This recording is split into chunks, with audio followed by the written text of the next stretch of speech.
قال لي مسلمان قصة سيدنا سليمان عليه السلام وقصتها موريفة. قال لي مسلمان ام جوي موري هو بنا درزكه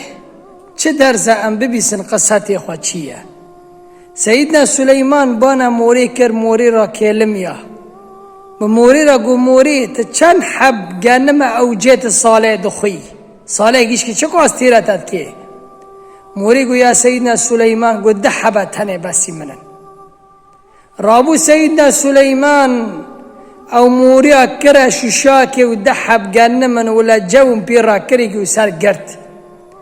بعد صالة كيف قاريا سيدنا سليمان او ششا فاكر دنير موري حبك خاري وحبك هشتيه قو موري را قوت الدروان سري نبي خد تعالى عندك موري را قوت موري قو يا نبي الله نبي خد تعالى از دروان ناكمه لقوت دحبن تقول دحبن دحبك خاريا سبي چه موري قو لما كان رزقي على الله يا الله چه كلماتا قوات رزقي من الخدي تعالى وقوم بيترس دخار قوات رزقي مكاتا داسته من رابو بترس خار ترسيام تمش خار بيبكي ادريشو شيطا بمرم سبحان الله وقت يقول رزقي تيسر خدي تعالى وخمع مخوة بيترس با بيهم با وبيغم با